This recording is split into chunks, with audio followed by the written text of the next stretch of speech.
In a consenting, healthy adult relationship, I believe it is completely okay to set personal boundaries such as, hey, I'm gonna have a job, I'll make some money, how about you help me keep the house clean a little bit, or etc. However, regardless of social and political beliefs, I believe that it is quite dehumanizing to claim that an independent adult, man or woman, or anything quite frankly, should be expected to not have a job or to not own a home.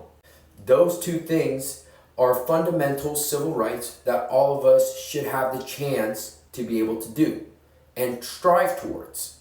On the contrary, according to research, some things that are tied to traditional femininity are things like emotional security, personal expression, empathy, and beauty.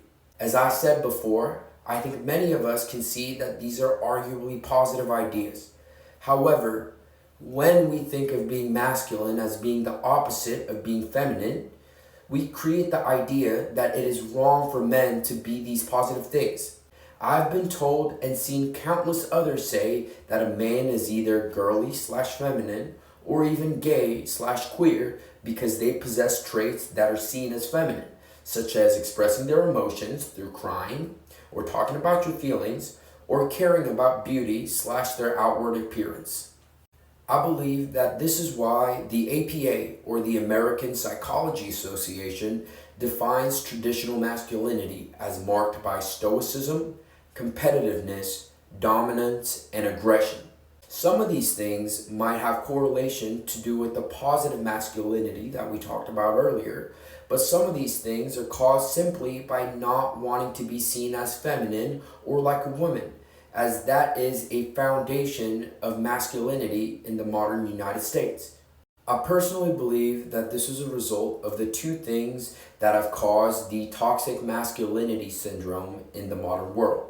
Firstly, refusing to recognize that social gender and biological sex are two separate concepts. As I said earlier, sex is a biological concept that has to do with your DNA and sexual organs such as your penis or vagina. Gender is the social set of rules that we have put upon ourselves that are supposed to do with our sex, but often have nothing to do with it. Whether you agree with me or not, I believe that we can all agree that owning a home, or expressing your emotions, or having a job, or caring about your appearance all have nothing to do with your DNA or your sex organs, but everything to do with social expectations of how people expect you to be because of the gender. And the first part of getting rid of this confusion and frustration, I believe, is pointing out all the facts and separating them from the opinions. And the fact of the matter is, many of these expectations that we have put upon ourselves are not because we have penises or vaginas, but because that's what our mothers and fathers have told us men and women are supposed to be. Our teachers and friends, TV shows, and music all have told us that this is what we should expect of men, and this is what we should expect of women. And I believe the second idea that have led to this toxic masculinity issue that we see in the world today is believing that the masculine and feminine are diametrically opposed. This means that we believe that being a man and being a woman are the complete opposite of each other. This leads to the idea that men cannot and should not be feminine, and vice versa, that women cannot and should not be feminine. I believe that a lot of these ideas and expectations we put on men and we put on women all come from positive places. Having a job, being ambitious and brave, loyal, and protecting your loved ones are all great things. Being in touch with your emotions, tending to your outward appearance to feel confident and beautiful in your own skin, and having empathy for your loved ones are also all positive things that everyone should strive towards.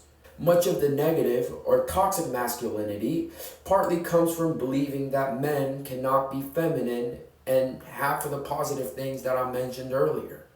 In contrast, a lot of the misogynistic expectations that women have to face from men and women comes from the fact that Our society says a woman cannot and should not be masculine, controlling women through things as expecting them to not have a job or to be a housewife, or claiming that they are wrong or dirty for speaking up loudly and proudly for the things that they believe in, or being ambitious, all stem from the fact that we believe that women cannot and should not be associated with being masculine, even the positive traits. So how do we go about working on this, on getting rid of this toxic masculinity that hurts all of us, men and women? Well, quite frankly, I personally believe that gender roles as an idea, as a whole, should be reevaluated and reworked from the ground up. However, I understand that many of us still believe in the good of gender roles and the good of being a man and a woman, and I can understand that. So I believe that one genuine step that we, not only as a society, but also every one of us individually, regardless of what we think about gender roles, can all take is to believe this idea. There is good in the masculine. There is good in the feminine. And we should all strive to be good people, and that includes the positive parts of being masculine and being feminine. They're not mutually exclusive. Masculinity and femininity are not and should not be treated as opposites or exclusive to each other. There is positive in the feminine and there's positive in the masculine. It is a beautiful ideal that highlights the good, the beauty, and the strength in humanity. Being brave, being ambitious, and being protective and loyal of your loved ones is a beautiful idea. There is also tremendous strength in expressing your emotions and loving yourself and having empathy for your peers. It is not bad or too girly for a man to cry when he has a bad day. It is not bad or too feminine for a man to let another man lean on his shoulder when he has a bad day, or when he wants to change his hair and have an outward appearance that he finds personal beauty and confidence in. It is empathetic, kind, and beautiful. Masculinity does not have to be toxic. If I ever had a son, I do not want him to live in a world where he is called toxic for things he never even got to choose.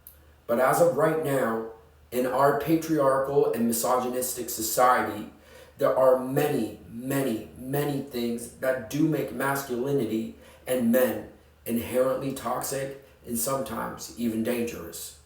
If not for ourselves, for our future sons and our future daughters, for our little brothers and sisters, let's break down these caustic, dangerous, toxic rules that hold us back from being the best version of ourselves.